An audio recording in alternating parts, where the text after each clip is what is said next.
This is the honest-to-goodness true story of Dr. Naoki Yamamoto. Can your perspective really be so powerful that one tiny, unexpected moment can just completely redefine your entire life?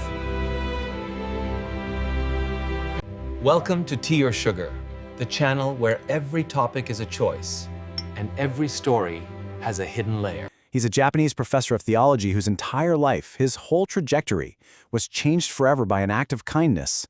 And, you guessed it, a single cucumber. All right, so let's get right into it. Our story starts with a young scholar, a man searching for some kind of real meaning in a place where, honestly, faith isn't something you talk about out in the open. So, Dr. Yamamoto, he grew up spiritually curious, right? But he was in a culture where religion is, a very private thing. It's kept behind closed doors. He had this feeling, this belief in something, a higher power maybe, but it was just this vague, abstract idea. So what does he do? He enrolls in university to study Christian theology, hoping he can find some solid answers, a real framework for what he was feeling. But even then, he felt like something was missing. See, he wasn't just looking for ideas to think about. He needed a practical guide, something he actually called an operating system for life. I love that analogy. And that search, it led him to explore all these different paths. Deism, Buddhism, Shintoism. He was looking for a system that didn't just work on paper, but worked in the real world. So his search eventually leads him to this small, kind of unassuming book. And it was about God, sure, but in a way he had never seen before.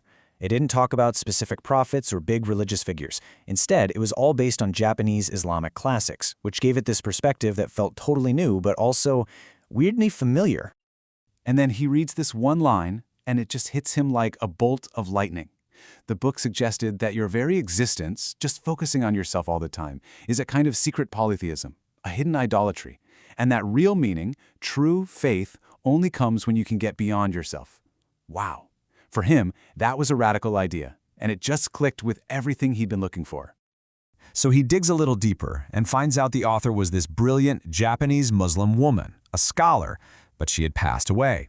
It seemed like a dead end. But then, and this is one of those no-way moments, he discovers that her husband is a professor at his own university. I mean, what are the odds?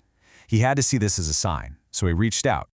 So they arranged to meet up at a small cafe nearby. But the second the professor walks in and sees Yamamoto, he just starts to weep, just breaks down in tears. And you can imagine, Yamamoto is totally confused. He's sitting there thinking, what did I do? Did I say something wrong? He's worried he's caused this man some terrible pain. But then the professor explains. His wife, the woman who wrote that incredible book, had died from cancer just a year before. He'd been completely lost, devastated, even starting to question his own faith in God. But then he gets this email from Yamamoto, and it reminded him of a very specific teaching from the Prophet Muhammad, a hadith. See, this teaching says that a person's deeds, their legacy, can continue even after they're gone, in three specific ways. First, through knowledge that they share. Second, through ongoing charity. And third, through the prayers of a righteous child. And in that one moment, sitting in that cafe, the professor realized his wife wasn't gone at all. Her knowledge, her book, was still out in the world, a form of charity, actively guiding this young seeker right in front of him. And for Yamamoto, this was it. This was his first real encounter with Islam, not as some ancient text or abstract theory, but as a living, breathing thing that connects people. He was totally inspired. He knew he had to go beyond the books. So where does he go? His journey takes him all the way to Cairo, in Egypt. He jumps into an intensive Arabic program, and he just happens to land there during Ramadan, the holy month of fasting and deep reflection. And this is where his academic search was about to crash right into real life. And think about the contrast here, right? On one hand, he's got all this structured academic knowledge. He's been studying classical Arabic, poring over Islamic texts. But what he was about to see was something else entirely. It was unscripted. It was raw. It was faith in action. And that right there brings us to the moment, the reveal. One evening, he's heading back to his apartment, probably exhausted after a long day of studying, and he sees something that would make everything he'd been searching for just crystallize. He sees the doorman of his building, an elderly man, clearly not wealthy, just a humble guy, and he's sitting down to break his fast for the day. And his entire meal for the evening, was one single cucumber. So Yamamoto is walking by, and the doorman sees him, a young student, a foreigner, a total stranger. And without even a split second of hesitation, the man offers him his cucumber, his only food. And this is the part that gets me. This is the crucial point. There were no cameras around, no audience. This wasn't a performance. It was just a quiet, simple, unbelievably profound act of faith.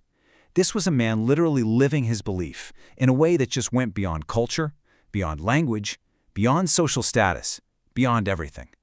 And right there, Yamamoto finally got it. He was witnessing what's known as Kuat Aleman, which means the power of faith. This was the operating system he had been looking for. Not in a book, not in a lecture, but in a single, selfless act. It's that exact moment when a belief stops being just a thought in your head and becomes a choice you make with your hands. So, fast forward to today.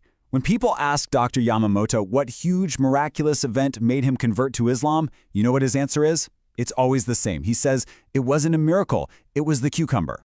And he always explains it this way. People expect this big Spider-Man origin story, right? A flash of light, a voice from the sky, some superhero transformation. But his reality was, well, it was much more human. It was a quiet, conscious choice that he made 2 days later. He didn't turn into Iron Man. He just became a normal person who happens to be Muslim. And this change in perspective, it's so much bigger than just one person's story. Dr. Yamamoto actually believes it holds a key to solving one of modern Japan's deepest problems. He sees that sense of community, that selfless connection that was all wrapped up in that one cucumber. He sees it as a powerful antidote to the crushing loneliness that's plaguing his society. And this loneliness is a huge factor in the country's tragically high suicide rate. It's this idea that maybe, just maybe, true community can be a lifeline. You know, Dr. Yamamoto's story is just such a powerful reminder that the biggest truths in life, they aren't always found in some grand theory or a complicated book. Sometimes they're found in the smallest, most simple human actions. A single cucumber can become this incredible symbol of generosity, of community, of faith, but only if you choose to see it that way. Perspective is everything. Thanks for being here with us today. Now, as always, the choice is yours. Tea or sugar?